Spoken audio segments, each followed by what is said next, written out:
നായ്ക്കളെയും കൊണ്ട് നായാട്ട് പോയി. പട്ടി ആനയെ കണ്ടതോടുകൂടി പട്ടി ഓടി ആനയുടെ അടുത്ത് ചെന്നു. നായാട്ടിന് പോകുന്ന വ്യക്തി പട്ടിയും കൊണ്ട് പോകുകയാണെങ്കിൽ നമ്മൾ കാണുന്നതിന് മുന്നും പട്ടി മൃഗത്തെ കാണും. ഈ കൊമ്പനാനയാണോ കൂടുതൽ അഗ്രസീവും പിടിയാനയാണോ? പിടിയാനയാണ്. കൊമ്പനാനെ അവൻ ചവിട്ടുമൊന്നുമില്ല. കൊമ്പനാനാണെങ്കിൽ മിക്കവാറും കുത്തു തന്നെയുള്ളൂ. മുകളിലേക്ക് നോക്കിയപ്പോൾ ഈ പൊട്ടിയൊരു ജനലിൻ്റെ പാളി ഉണ്ടായിരുന്നു. അപ്പോൾ ഞാൻ ആദ്യം ഓർത്ത് പെരുമ്പാമ്പാന്നുള്ളത്. അതിനിടയ്ക്കൂടെ ഈ തുമ്പിക്കൈ ഇങ്ങനെ എടുത്ത് ഇങ്ങനെ തപ്പുക മേശപ്പുറത്തോട്ട്. മീനാമ്പേച്ചിനെയൊക്കെ എങ്ങനെയാണ് പിടിക്കുന്നത്? അത് ഈ ഇതുപോലെയുള്ള സ്ഥലത്ത് നിന്ന് ഉറുമ്പ് ഇങ്ങനെ മാന്തി തിന്നോണ്ടിരിക്കുകയായിരിക്കും.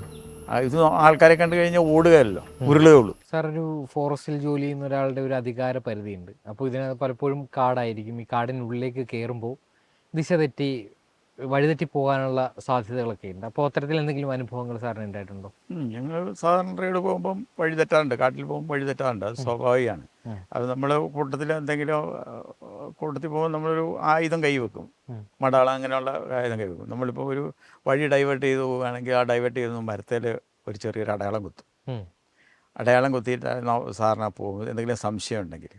പിന്നെ അതല്ലാതെ വഴി തെറ്റി പോയിട്ടുണ്ടോ എന്ന് വെച്ചാൽ വഴി തെറ്റി പോയിട്ടുണ്ട്. അങ്ങനെ ഉള്ള സംവിധാനങ്ങളൊന്നും ഇല്ലാതെ നമ്മൾ പോവുകയാണെങ്കിൽ തിരിച്ച് കാട്ടിൽ എത്തിക്കഴിഞ്ഞാൽ നമുക്ക് വഴി തെറ്റും. വഴി തെറ്റി പോയി കഴിഞ്ഞാൽ ഒരിക്കലും ഞങ്ങൾ മലമ്പുഴ വർക്ക് ചെയ്യുമ്പോൾ ഇങ്ങനെ വഴി തെറ്റി പോയിട്ട് ഞങ്ങളുടെ കൂട്ടത്തിൽ ഓഫീസർമാരൊക്കെ ഉണ്ടായിരുന്നു. ഒരു ASP ഒരു സ്ത്രീ ഉണ്ടായിരുന്നു. അവർ ഞങ്ങളുടെ കൂട്ടത്തിൽ റെയ്ഡിന് വന്നതാണ്. അങ്ങനെ പോയി വഴി തെറ്റിയിട്ട് ഞങ്ങൾ ധോണിയിലാണ് പോയി ഇറങ്ങിയത്. മലമ്പുഴയിൽ നിന്ന് ധോണി പോയി. മലമ്പുഴയിൽ നിന്ന് ധോണിയിലിറങ്ങിയെന്ന് പറഞ്ഞാൽ അത് കുറേയധികം കറങ്ങി, ഒരു ഡയറക്ഷൻ കിട്ടാതെ. മഴക്കാലം, മഴ വന്നു കഴിഞ്ഞ് മഞ്ഞായിരുന്നു. മഞ്ഞ പുറം ലോകം കാണാൻ പറ്റി. അങ്ങനെ വന്നു കഴിഞ്ഞ് മൂന്നാം പൊക്കമാണ്. 3 ദിവസം കാട്ടിക്കറങ്ങി. മൂന്നാമത്തെ ദിവസമാണ് ധോണി മല കണ്ടു. അങ്ങനെ മല കണ്ടാൽ തിരിച്ചറിയാൻ പറ്റും. മല കണ്ടാൽ അറിയാം. മല കണ്ട് തിരിച്ച് അവിടെ ധോണിയിലിറങ്ങി. അങ്ങനെ മല കണ്ടാൽ തിരിച്ചറിയുന്ന മല ആ സ്ട്രക്ചർ കണ്ടാൽ അറിയാം. ഉദാഹരണം ഞാൻ പറഞ്ഞു, പറമ്പിക്കുളം മല. പറമ്പിക്കുളം നമ്മൾ സുങ്കം കയറി ഡാം റിസർവർ കയറി കഴിഞ്ഞാൽ ആ കരിമല കാണാം. കരിമല ഇങ്ങനെ പൊങ്ങി താന്ന് കിടക്കുന്ന കണ്ടാൽ നമുക്ക് അത് കരിമലയാണെന്നുള്ളതിനെ പറ്റി അറിയാം. അത് നമ്മുടെ ആ എക്സ്പീരിയൻസ് കൊണ്ട് അറിയുന്നതാണ്. അതുപോലെ തന്നെ പണ്ട് ഞങ്ങൾ കഞ്ചാവ് റൈഡിന് പോയിട്ട് മേലെ തുടുക്കി ചെന്ന് കഴിഞ്ഞാൽ വലിയൊരു മലയുണ്ട്. ആ മലയുടെ ടോപ്പിൽ ഞങ്ങൾ പുതൂരിൽ നിന്ന് ഇങ്ങനെ കയറി മേലെ തുടുക്കി കയറി കാട്ടിൽ കൂടെ തന്നെ. അങ്ങ് പുതൂർ എന്ന കാട്ടിൽ കൂടെ കയറി 2-3 മലകൾ കവിഞ്ഞ് ഞങ്ങൾ ഇവിടെ മേലെ തുടുക്കിയിലെത്തി. മേലെ തുടുക്കി യഥാർത്ഥത്തിൽ ഞങ്ങൾ ഊരിനും അടുത്താണ് നിൽക്കുന്നത്. ഞങ്ങൾക്ക് യഥാർത്ഥത്തിൽ എവിടെയാണ് നിൽക്കുന്ന ഒരു ഐഡിയ ഇല്ല. കാര്യം എന്ന് വെച്ചാൽ നേരം വൈകി, മഞ്ഞായിരുന്നു, ഒരു ജൂൺ മാസമാണ്. തൊട്ടടുത്ത് നിൽക്കുന്ന ആളിനെ പോലും അറിയത്തില്ലാത്തൊരു സിറ്റുവേഷനിൽ ഞങ്ങൾ വന്നു. അങ്ങനെ പെട്ടെന്നൊരു കാറ്റടിച്ച് മഞ്ഞങ്ങ് പോയി. മഞ്ഞ് പോയി കഴിഞ്ഞപ്പോൾ ഈ ആദിവാസി ഊര് ഞങ്ങൾ നോക്കിയപ്പോൾ ഇങ്ങനെ താഴെ കണ്ടു.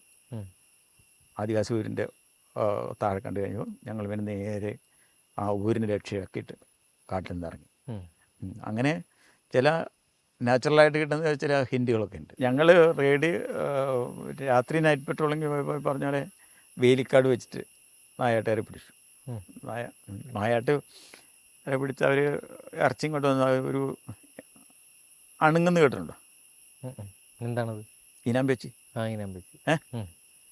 ഈനാമ്പേച്ചി പിടിച്ചിട്ട് ഒരു നായാട്ട് നടത്തിയിട്ട് കൊണ്ടുവന്നു. അപ്പോൾ ഞങ്ങളത് പരിശോധിച്ച് വെച്ച് വേറെ വണ്ടി വിട്ടു വന്നു. വേറെ വണ്ടി കൈ കാണിച്ചു. ആ വണ്ടി നിർത്തിയില്ല. അപ്പോൾ ഞങ്ങൾ ചേസ് ചെയ്തിട്ട് ഞങ്ങൾ കഞ്ഞിക്കുളത്ത് വെച്ചിട്ട് ആ വണ്ടി പിടിച്ചു. ഞങ്ങൾ കാറായിരുന്നു അത്. ആ കാറിനകത്ത് വിഗ്രഹം ആയിരുന്നു. ആ വിഗ്രഹം ഞങ്ങൾ പിന്നെ നോക്കിയപ്പോൾ ചാക്കിൽ കിട്ടിയ സാധനമായിരുന്നു. ചാക്കിൽ കെട്ടി. അപ്പോൾ അതിൽ ഉണ്ടായിരുന്ന 2 ആൾക്കാർ ഇറങ്ങി ഓടി. വണ്ടി മാത്രമേ വണ്ടിയും ഇത് വിഗ്രഹം കിട്ടുകയുള്ളൂ. പിന്നെ ഞങ്ങളത് പോലീസിൽ അറിയിച്ചിട്ട് അത് പോലീസിന് കൊടുക്കുകയായിരുന്നു. പിന്നെ അതിൻ്റെ ബാക്കി എന്താണെന്ന് അറിയത്തില്ല എന്ത് ചെയ്യുന്നത്. പിന്നെ അത് ടെമ്പിൾ സ്ക്വാഡ് ആരണ്ടോ അന്വേഷിക്കുകയായിരുന്നു. അന്നേരം ഉണ്ണിരാജൻ സാറോ അങ്ങനെയായിരുന്നു പ്രത്യേകം ഇതെന്ന് തോന്നുന്നു. പുള്ളി അന്വേഷിച്ച കേസാണ്. അങ്ങനെയുള്ളതാണ്. ഈ അണുങ്ങിനെ പിടിച്ചത് പെരിന്തൽമണ്ണയുള്ള ആൾക്കാരാണ്. അവർ നായാട്ടിന് വേണ്ടി വന്നതായിരുന്നു. ഇവരൊക്കെ ഇങ്ങോട്ടാണ് വരുന്നത്. പെരിന്തൽമണ്ണ വേറെ കാടുകൾ ഒന്നും വളരെ കുറവാണല്ലോ, അല്ലെങ്കിൽ നിലമ്പൂർക്ക് പോകണം. നിലമ്പൂർ അത്ര പോക്കത്ര ഫീസുകളില്ലാത്ത കാരണം അവർ ഇങ്ങനെ ഇങ്ങോട്ട് വന്നാൽ. ഇത് ആഗ്രഹം കൊണ്ട് തന്നെയാണോ ഇതൊക്കെ ഒരു ഹോബിയായിട്ട് നടത്തുന്ന ആൾക്കാരാണ്. ഹോബിയായിട്ട് നടത്തുന്ന ആൾക്കാർ. മീനാമ്പേച്ചിനെയൊക്കെ എങ്ങനെയാണ് പിടിക്കുന്നത്? അത് എവിടെയെങ്കിലും അത് ഇതുപോലെയുള്ള സ്ഥലത്ത് നിന്ന് ഉറുമ്പ് ഇങ്ങനെ മാന്തി തിന്നോണ്ടിരിക്കുകയായിരിക്കും. ഇത് ആൾക്കാരെ കണ്ടു കഴിഞ്ഞാൽ ഓടുകയല്ലോ, ഉരുളുകയുള്ളൂ. ഉരുണ്ട് കഴിഞ്ഞാൽ അതിൻ്റെ ഈ സ്കെയിൽസ് ഭയങ്കര റിജിഡാണ്. ചവിട്ടിയാലോ ആന ചവിട്ടിയാലൊന്നും പൊട്ടുമൊന്നുമില്ല. അതേപോലുള്ള സ്കെയിൽസാണ് അത് ഉരുണ്ട് കഴിഞ്ഞപ്പോൾ അതിൻ്റെ തല വെട്ടിയതാണെന്ന് തോന്നുന്നു. നല്ല അതിന് ചാക്കി കെട്ടി കൊണ്ടുവന്നിരുന്നത്. അങ്ങനെയാണ് കിട്ടിയത്. അത് നല്ലൊരു അനുഭവമായിരുന്നു. കാരണം വെച്ചാൽ അത് കിട്ടിയ കാരണം ഞങ്ങൾക്ക് വിഗ്രഹം കിട്ടി. അതൊക്കെ അന്ന് നല്ല പേപ്പറുകളിലൊക്കെ ഉണ്ടായിരുന്നു. സാർ, ഈ രാത്രി പെട്രോളിങ് എല്ലാ ദിവസവും ഉള്ളതാണ്? നൈറ്റ് പെട്രോളിങ് നമ്മൾ എല്ലാ ദിവസവും ഇല്ല. നൈറ്റ് പെട്രോളിങ് മിക്കവാറും അവധി ദിവസങ്ങൾ വരുമല്ലോ.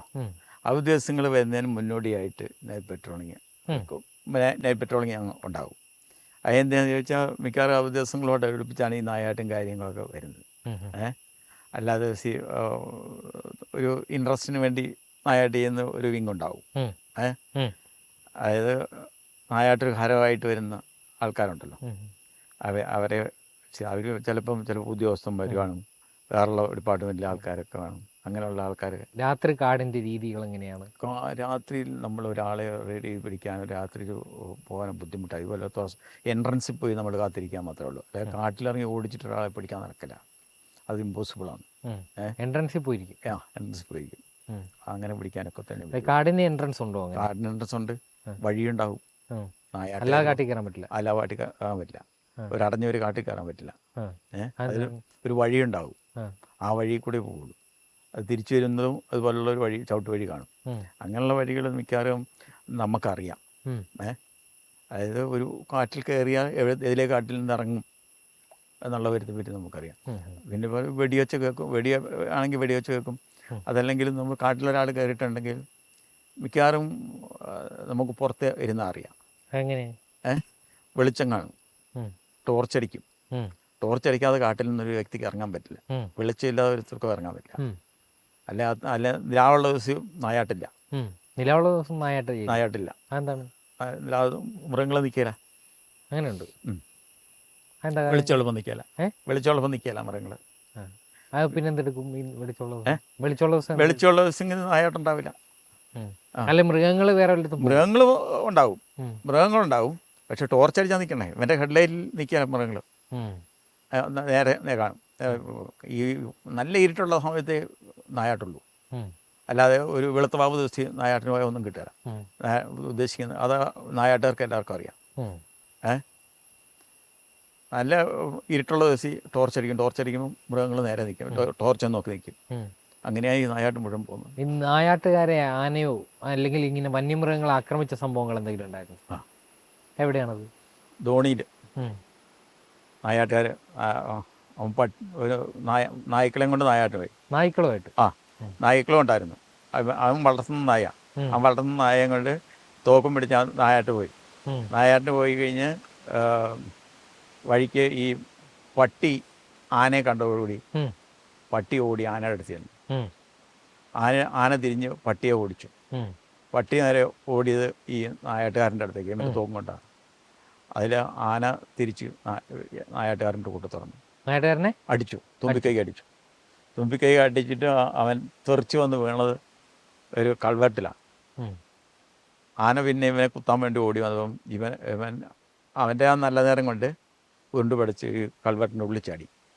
കൾവെട്ടിന് അടി ഹോളാണല്ലോ, അതിനിടയ്ക്ക് അവനെ എഴഞ്ഞു കയറി. ആനയെ അത് കാരണം അവനെ തുമ്പിയിട്ട് പിടിക്കാൻ കിട്ടിയില്ല. അതുകൊണ്ട് അവൻ രക്ഷപ്പെട്ടു. പിന്നീട് അവനെ ഹോസ്പിറ്റലിലൊക്കെ കൊണ്ടുപോയി ആക്കി. ഹോസ്പിറ്റലിൽ കൊണ്ടുപോയി ഞങ്ങളാ. വിവരം കിട്ടിയത് അവൻ്റെ വീട്ടിൽ നിന്ന് ആൾക്കാർ പറഞ്ഞു, നായാട്ടിന് പോയെന്ന് പറഞ്ഞു, ആന കാട്ടിൽ വെച്ച് അടിച്ചു. വിളിച്ചു പറഞ്ഞു. ഒന്ന് തിരയാൻ വരണം എന്ന് പറഞ്ഞു. ഞങ്ങൾ തിരഞ്ഞ് അവനെ കൊണ്ടുവന്നപ്പം ആംബുലൻസ് പിന്നെ വിളിച്ചിട്ട് അവനെ ഞങ്ങൾ കൊണ്ടുപോയി. കേസ് വരില്ലേ? കൊണ്ടുപോയി അവിടെ ഹോസ്പിറ്റലിൽ അഡ്മിറ്റ് ചെയ്തു. അവൻ ഇച്ചിരി 2 ദിവസം കഴിഞ്ഞ് അപ്പോൾ അവന് സംസാരിക്കാറൊക്കെ ആക്കി കഴിഞ്ഞപ്പം അവൻ്റെ 3-4 റിബ്സ് പൊടിഞ്ഞു. സംസാരിക്കാറായപ്പോൾ ഇവനോട് ചോദിച്ചു, എന്തിനാ പോയെന്ന് ചോദിച്ചപ്പം അവൻ നേരെ ഇവ പറഞ്ഞില്ല.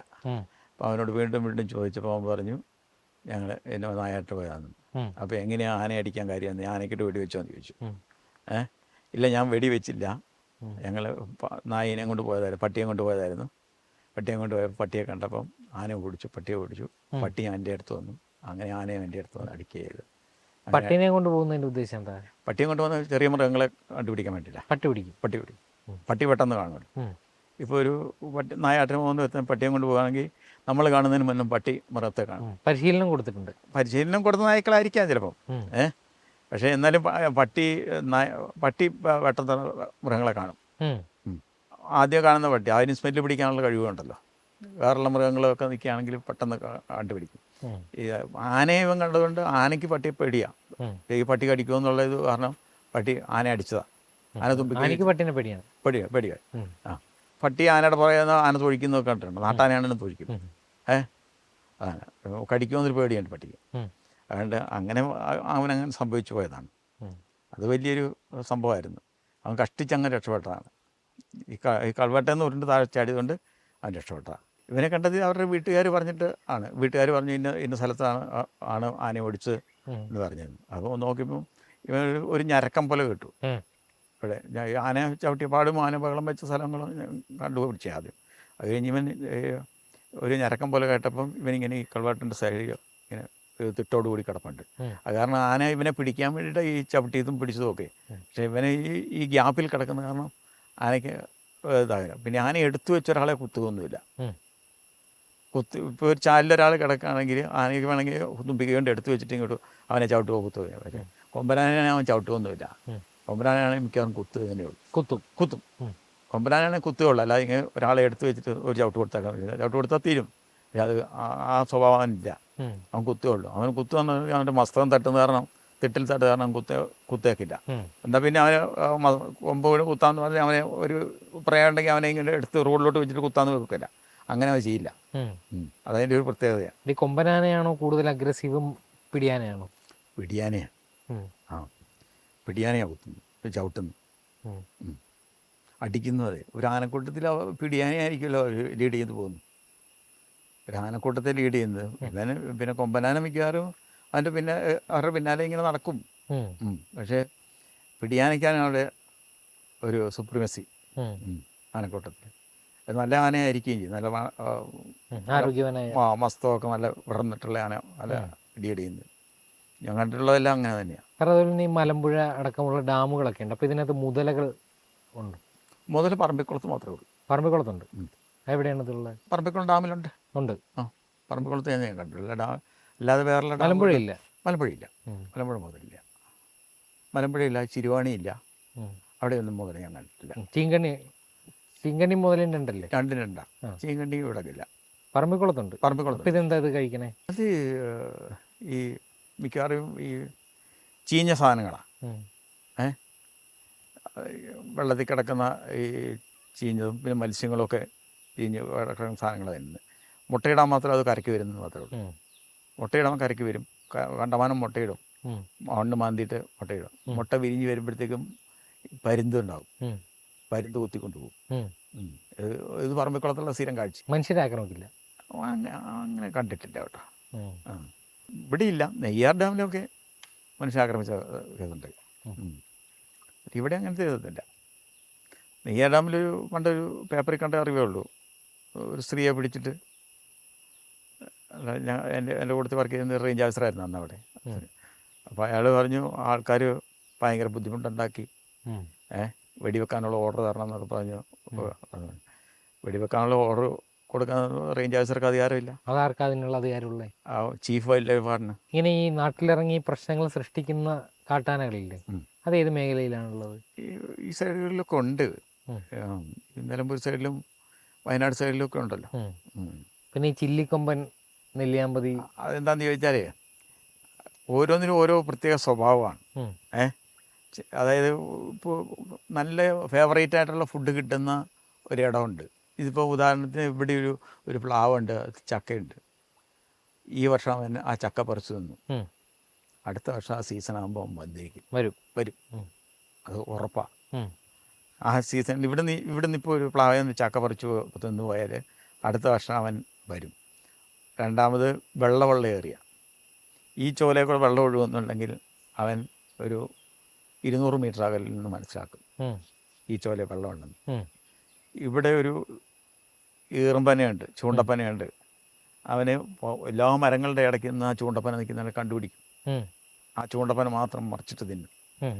അവൻ്റെ ഫുഡും വെള്ളവും കണ്ടുപിടിക്കാൻ വളരെ മിടുക്കരാണ്. അതുപോലെ തന്നെ ഒരു ദിവസം ഒരു വർഷത്തിൽ ഒരിക്കൽ അവിടെ വന്നു പോയാൽ പിറ്റേ വർഷം അതിലേ വരും. ആന ഉണ്ടെങ്കിൽ വരും. ഈ ചുള്ളിക്കൊമ്പൻ്റെ കാര്യം അത് തന്നെയാണ്. അവന് അറിയാം ഫുഡ് ഇന്നടത്ത് കിട്ടും, ഇന്നപ്പോൾ കിട്ടും എന്നുള്ള കാര്യത്തിൽ പിന്നെ നന്നായിട്ട് അറിയും. അതുകൊണ്ട് ഇങ്ങനെ വന്നു പോകും. ഈ ചില്ലിക്കൊമ്പനല്ലേ അടുത്തിടെ മരണപ്പെട്ടു. അതുമായി ബന്ധപ്പെട്ട എന്തെങ്കിലും അനുഭവങ്ങൾ സാറിന്? ശിരുവാണി വർക്ക് ചെയ്യുന്ന കാലത്ത് വേറൊരു അനുഭവം ഉണ്ടായത് എനിക്ക്. ഞങ്ങളൊരിക്കൽ അവിടെ ശിരുവാണിയിലൊരു ബംഗ്ലാവുണ്ട്. ബംഗ്ലാവിൽ സാഹിബ്മാർ പണിത ബംഗ്ലാവാണ്. ആ ബംഗ്ലാവിലായിരുന്നു ഞങ്ങളുടെ ഔട്ട് പോസ്റ്റ്. രാത്രിയിൽ ഞങ്ങൾ ഇങ്ങനെ കട്ടിലേക്ക് കിടക്കുകയാണ്. കട്ടിലേക്ക് കിടന്ന് കഴിഞ്ഞപ്പം ഒരു നല്ല നിലാവുള്ളൊരു ദിവസമാണ്. അപ്പോൾ ഈ കിടന്നു കഴിഞ്ഞപ്പം ഒരു പാതിരാത്രിയായി, ഒരു 12 മണി ആയി. ഒരു വലിയൊരു കണ്ണാടി അവിടെ വെച്ചിരുന്നു, മുഖം നോക്കുന്ന കണ്ണാടി. ആ കണ്ണാടി ജനലോട്ട് ചേർത്തിങ്ങനെ വെച്ചാൽ ഈ കണ്ണാടി മേശപ്പുറത്തോട്ട് ഡിന്ന് നീങ്ങി വീണപ്പോൾ ഞാൻ കട്ടിലേൽ ഇങ്ങനെ കിടക്കുകയാണ്. നല്ല ഉറക്കമാണ്. ഈ കണ്ണാടി വീഴുന്ന സൗണ്ട് കേട്ട് ഞാനിങ്ങനെ നോക്കി, മുകളിലേക്ക് നോക്കിയപ്പോൾ ഈ പൊട്ടിയൊരു ജനലിൻ്റെ പാളി ഉണ്ടായിരുന്നു. അതിനിടയ്ക്കൂടെ ഈ തുമ്പിക്കൈ ഇങ്ങനെ എടുത്ത് തപ്പുക മേശപ്പുറത്തോട്ട്. അപ്പോൾ ഞാൻ ആദ്യം ഓർത്ത് പെരുമ്പാമ്പാന്ന് വിചാരിച്ചു. അത്ര പെട്ടെന്ന് ഉറക്കത്തിലല്ലേ, എന്നാൽ നല്ല നിലാവുമുണ്ട്. തപ്പി നോക്കിയപ്പോൾ എൻ്റെ തൊപ്പി ഉണ്ടായിരുന്നു മുകളിൽ. ആ തൊപ്പി എടുത്തു. നോക്കിയപ്പോൾ ഞാൻ ഇങ്ങനെ മറിഞ്ഞ് നോക്കിയപ്പോൾ എനിക്ക് മനസ്സിലായി. പിന്നെ എനിക്ക് ആ ബോധം വന്നപ്പോൾ ആനയാണ് അത്. അപ്പോൾ കൽക്കട്ടാണല്ലോ. അതുകൊണ്ട് ഞാൻ പെട്ടെന്ന് എണീറ്റ് ഇരുന്ന് കഴിഞ്ഞു. ഇവൻ ഈ തൊപ്പി എടുത്താൽ തിന്നു. പിന്നെ ഞാനിങ്ങനെ നോക്കുകയാണ്. ഈ ചുറ്റും ഈ ബ്രിട്ടീഷുകാർ പണിത കെട്ടിടത്തിന് ചുറ്റും ജനലുണ്ടായിരുന്നു. എങ്ങനെ, ഗ്ലാസിൻ്റെ ജനൽ. കൽക്കട്ടാണത്. ആന എങ്ങനെ തട്ടിയാൽ പോകുമെന്ന്. കല്ലുകൊണ്ടുണ്ടാക്കിയ ഈ മണ്ണുള്ള കെട്ടുകളാണ്. 2.5 അടി ഉള്ള കെട്ടാണ്. അപ്പോൾ ഈ കട്ടിലെ കിടന്ന് ഞാൻ നോക്കിയപ്പോൾ ഇവനിങ്ങനെ ചുറ്റും നോക്കുകയാണ്. ഈ കെട്ടിടത്തിന് ചുറ്റും ഇങ്ങനെ പോയി പുറയിൽ ഒരടുക്കളയുണ്ട്. ആ അടുക്കളയിൽ പോയി ചാരം വരുത്തുന്നു. പുളിയുള്ള എന്ത് വസ്തുക്കൾ കണ്ടാലും ആന വരും. ചാരം വരുത്തുന്നു. ഇതിനകത്ത് കയറാൻ നിവൃത്തിയില്ലെന്ന് കണ്ടു കഴിഞ്ഞപ്പം അവൻ അതേ കയറിയ ട്രെഞ്ചിൻ്റെ സൈഡിൽ കൂടെയാണ്. ട്രെഞ്ചുണ്ടായിരുന്നു ഈ കെട്ടിടത്തിന് ചുറ്റും. ട്രെഞ്ചിൻ്റെ സൈഡിൽ അവിടെ തന്നെ ഇറങ്ങിയിട്ട് ട്രെഞ്ചിൽ കൂടെ ഇങ്ങനെ നടന്നു പോയി പുറത്ത് തോട്ടിലേക്ക് ഇറങ്ങിപ്പോയി. അങ്ങനെ അനുഭവം ഉണ്ടായിട്ടുണ്ട്. അതൊക്കെ ശരിക്കും പറഞ്ഞാൽ പേടിയുള്ളവനാണെങ്കിൽ അവിടം കൊണ്ട് തീർന്നു. വേറെ ആരും ഇല്ലാതെ ഞാനും ഒരു വാച്ചറും മാത്രമേ ഉണ്ടായിരുന്നുള്ളൂ നാട്. അങ്ങനെയുള്ള റിമോട്ട് ഏരിയയിലൊക്കെ ഞാൻ വർക്ക് ചെയ്തിട്ടുണ്ട്.